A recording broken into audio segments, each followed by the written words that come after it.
Olá, bem-vindos a mais uma conversa.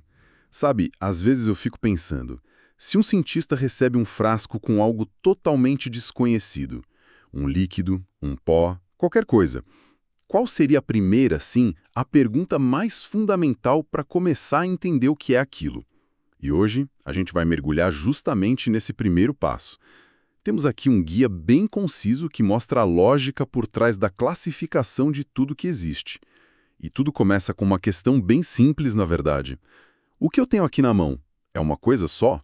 Ou são várias coisas juntas? E essa pergunta inicial, ela é tudo. Define todo o caminho da análise. Saber se estamos lidando com uma substância pura ou uma mistura é tipo escolher entre duas estradas completamente diferentes.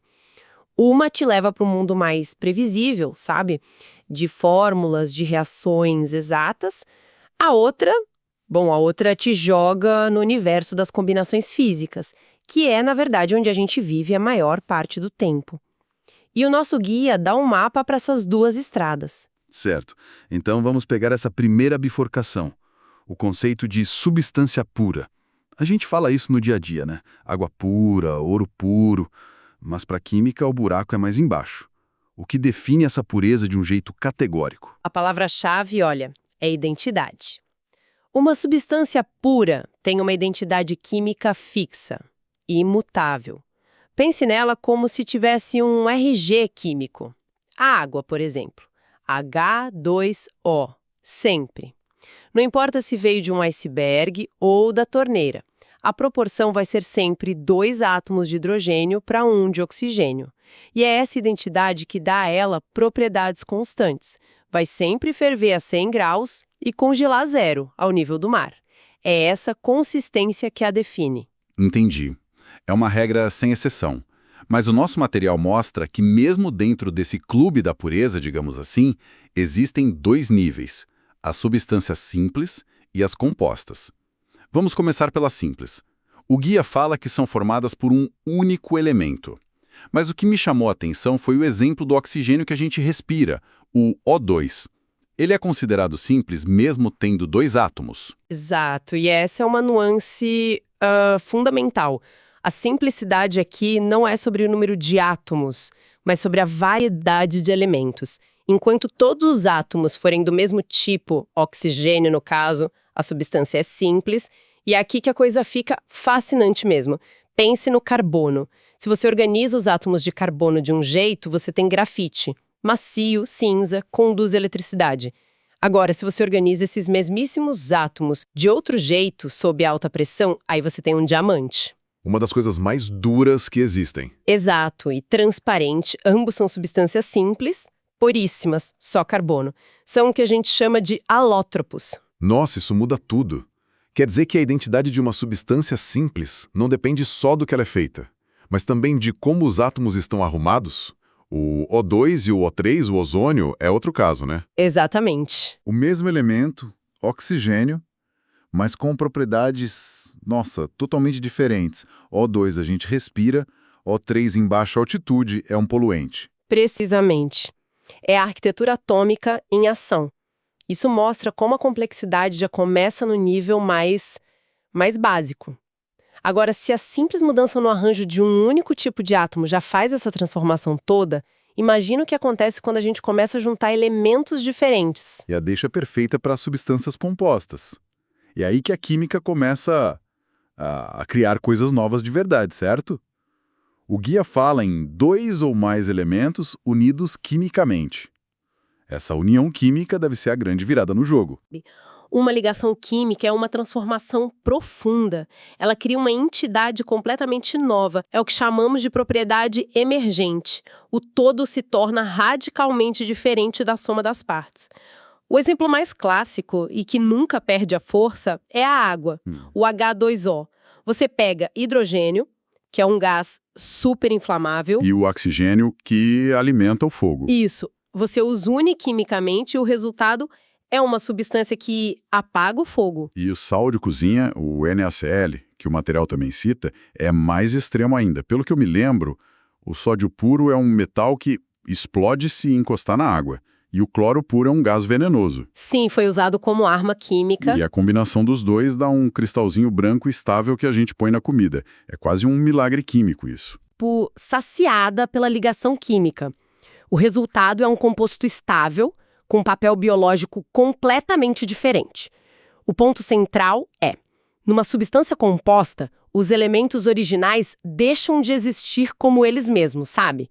Eles formam algo novo com um RG químico próprio. Ok, esse mundo das substâncias puras é fascinante. Tem regras claras, transformações incríveis, mas, sendo bem honesto, parece a exceção, não a regra. O ar que eu respiro, o café que eu estou tomando, a cadeira onde eu estou sentado, tudo isso me parece mais uma bagunça organizada de várias coisas juntas. Como é que a química lida com isso? Você descreveu perfeitamente. A maior parte do nosso mundo é, de fato, essa bagunça organizada.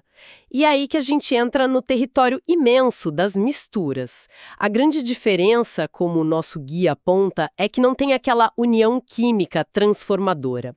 Numa mistura, as substâncias são só companheiras de quarto. Elas convivem, mas cada uma mantém a sua identidade, as suas propriedades. O açúcar no café ainda é sacarose, o café ainda tem cafeína. Eles não viraram outra coisa, estão só misturados. E essa convivência, pelo que eu vi, pode ser de duas formas bem diferentes. O material classifica como misturas homogêneas e heterogêneas. Vamos focar na primeira. A imagem do Bia com água plus sal mostra um líquido perfeitamente transparente. Parece uma coisa só. O sal some.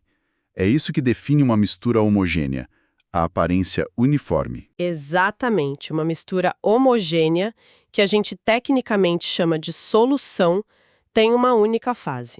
Isso significa que ela é visualmente uniforme em toda a sua extensão, mesmo se a gente olhar num microscópio óptico. Os componentes estão distribuídos de forma tão perfeita em nível molecular que os nossos olhos não conseguem mais distinguir um do outro. Espera um pouco. Isso é interessante. Então, quando eu penso numa viga de aço, que o guia também cita como exemplo, ela é, quimicamente falando, o mesmo tipo de coisa que uma xícara de café com açúcar? Uhum. Ambas são soluções. Só que uma é sólida e a outra é líquida. Essa ideia muda completamente a minha percepção de mistura. Exatamente. É uma mudança de perspectiva muito poderosa. O aço é uma solução sólida, uma mistura homogênea de ferro, carbono e outros elementos. O ar que a gente respira é uma solução gasosa. O conceito de solução vai além do estado físico, e entender isso é crucial para a indústria. Pensa na farmacologia, um xarope. Ele precisa ser uma solução perfeita. Cada mililitro tem que ter exatamente a mesma concentração do princípio ativo. Se não fosse homogêneo, seria um perigo. Uma dose podia não ter quase nada do remédio e a seguinte, uma overdose. Faz todo sentido. A homogeneidade garante a consistência. Agora, vamos para o outro lado da moeda. E quando a gente consegue, sim, ver as diferentes partes? As outras imagens do guia são bem claras. Uma mostra água plus óleo, com duas camadas bem definidas. A outra, uma mistura de óleo, água e areia, que o guia chama de trifásica. 3 fases. Essas são as misturas heterogêneas. A definição é bem direta. Elas têm 2 ou mais fases. Ou seja, porções que são visualmente distintas, com propriedades diferentes.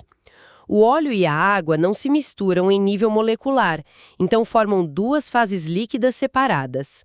A areia, que é um sólido insolúvel, afunda e forma uma terceira.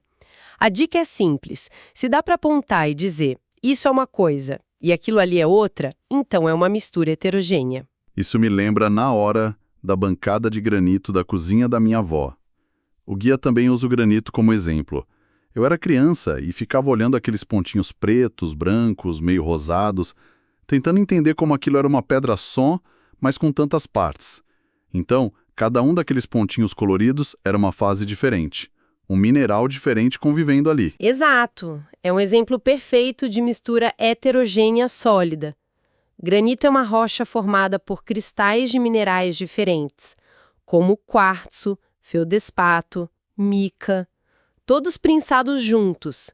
Cada mineral ali é uma fase, E essa distinção entre homogêneo e heterogêneo não é só acadêmica, tem implicações práticas enormes. Separar os componentes de uma mistura heterogênea geralmente é mais fácil, com métodos físicos.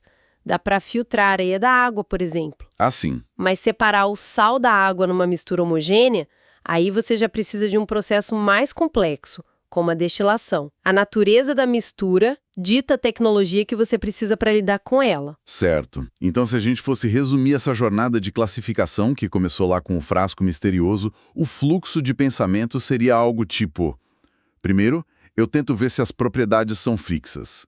Se forem, é pura. Se não, é uma mistura. É por aí? Basicamente, sim. O primeiro passo é testar a identidade. Se você aquece a substância e ela ferve a uma temperatura constante específica, é um indício fortíssimo de que é uma substância pura. Se a temperatura de ebulição vai mudando durante o processo, é sinal de que é uma mistura, os componentes estão evaporando em ritmos diferentes. Ok, digamos que seja pura. O próximo passo seria descobrir se é simples ou composta. Isso envolveria tentar quebrar ela em coisas mais simples, imagino. Exatamente. Você a submeteria a processos como, por exemplo, a eletrólise. Se você passa corrente elétrica na água, ela se decompõe em hidrogênio e oxigênio. Isso prova que a água é composta. Se fizesse o mesmo com ferro derretido, não ia conseguir quebrar em nada mais simples. Isso prova que o ferro é uma substância simples, um elemento. E se o nosso teste inicial mostrasse que é uma mistura, a próxima pergunta é simplesmente: eu consigo ver as partes? Se a resposta for sim, heterogênea. Se for não e a aparência for totalmente uniforme, homogênea. É exatamente essa a árvore de decisão. É um processo lógico, sabe? Sistemático, que nos permite pegar qualquer pedaço do universo, do mais simples ao mais complexo, e dar a ele um lugar nesse mapa da matéria. Começamos com o mistério num frasco e, seguindo esses passos, terminamos com um entendimento claro da sua natureza fundamental. É um método muito poderoso. É um mapa mesmo. De repente, o mundo ao redor parece menos caótico. O ar, a água, as rochas, os metais, tudo se encaixa nessa estrutura. A gente parte dos elementos únicos, vai para as combinações químicas com propriedades novas e finalmente chega nas associações físicas, que formam a maior parte do que a gente toca e vê. E para deixar uma reflexão final, o que o próprio material nos inspira a ter. Nós falamos que a linha que divide as misturas é a observação de fases. Se dá para ver, é heterogêneo. Mas o guia classifica o sangue como uma mistura heterogênea. A olho nu, uma gota de sangue parece perfeitamente vermelha, uniforme, quase como uma solução. Só conseguimos ver as células separadas do plasma com um microscópio. É verdade. O leite também.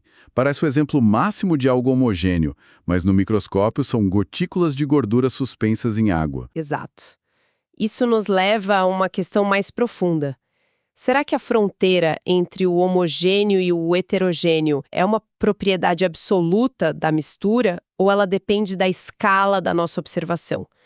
O que é uniforme para os nossos olhos pode ser um universo complexo e heterogêneo para um instrumento mais potente.